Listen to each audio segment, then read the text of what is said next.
Hey everybody, welcome back to Tiny Lion's Big World. Today I'm doing my Jure Sanguinis video episode 4, and today we're talking all about apostilles. Now this is going to be a shorter video than the last couple ones because I didn't have nearly as many steps that I took with the apostille process, but let's get going. Let's talk about what an apostille is. When you get issued a birth certificate. Let's, for example, use my great-grandfather, Arturo. My great-grandfather was born in Italy. I got a birth certificate issued in Italian from Italy.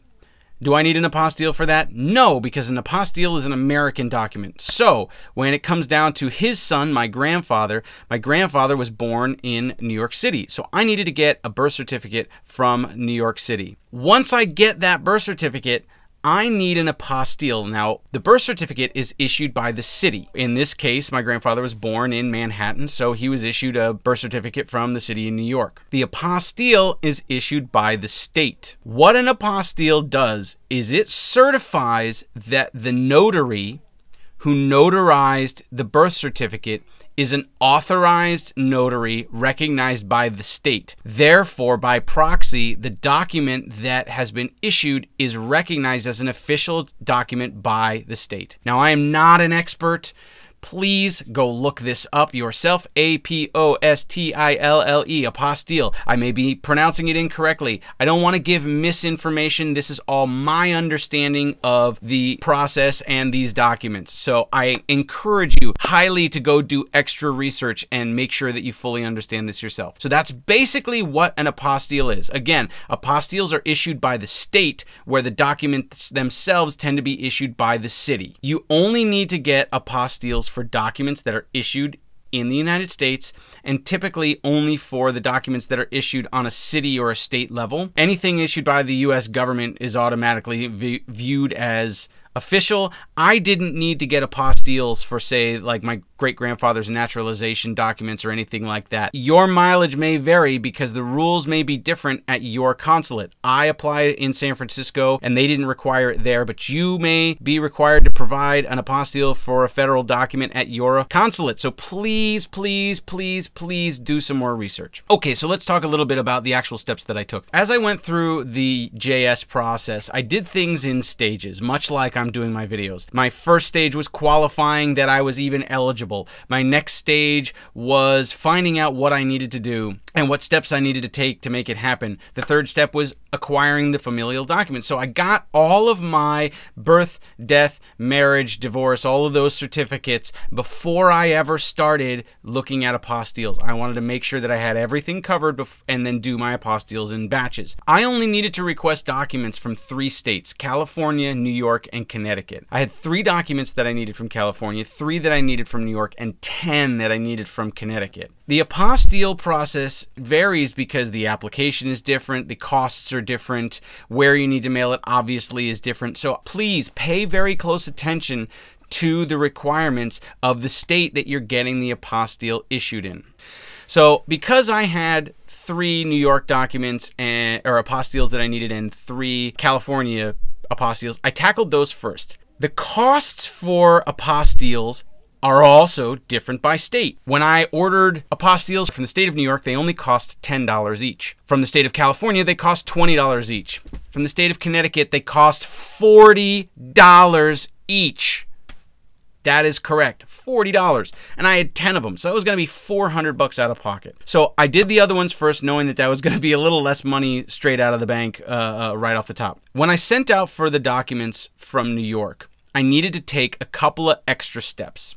And this got really frustrating because New York has some special rules and regulations about how they issue documents that were different from the other states that I had to get them issued from. The first thing that was needed was a County Clerk Authorization. When I was sending out for apostilles, I started with California because it was the easiest, and I got those without much issue. When I started sending out for the ones from New York, that's when things got dicey. New York City has some special requirements and issues some documents differently than both California and Connecticut. So I actually had to jump through a couple of extra hoops that I want to talk about here. So there were 2 extra documents that I needed to get from New York. So I got birth certificate and a marriage certificate and a death certificate for different people, all issued from New York City.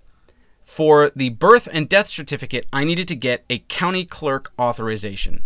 Now, I looked this up, and my understanding again is that this actually replaces the notary signature on the document. Instead of having a record of the notaries at the county clerk's office in the state office, they have a record of the county clerks. So the county clerk has to actually issue this statement saying, yes, this is official.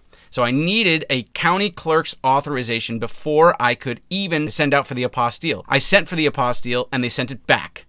And they said, nope, we can't take this. We need the county clerk authorization. Okay, so I got those for all three. For the birth certificate, the death certificate, and the marriage certificate, all to be issued from New York. Sent those back to the state. The state gave me 2 apostilles and they sent the marriage certificate back and they said, nope, we also need a letter of exemplification for this.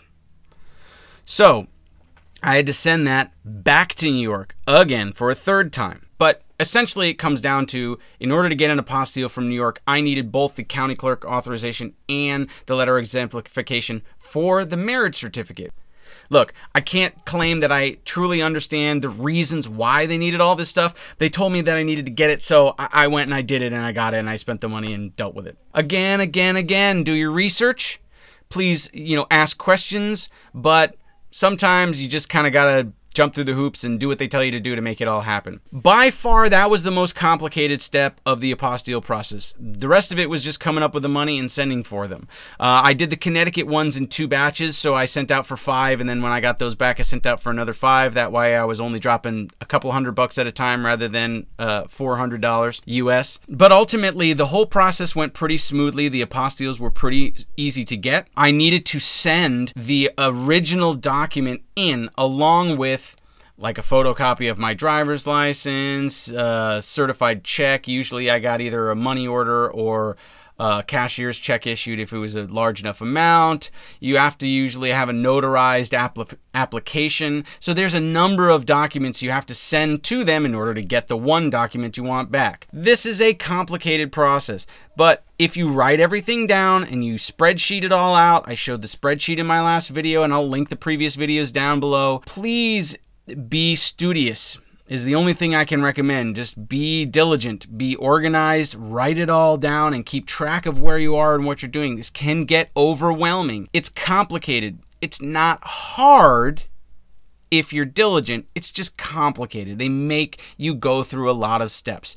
And look, I mean, at the end of the day, it's going to weed out the people who aren't really all that committed to the process. So, I mean, if it's a little bit deliberately complicated, so be it.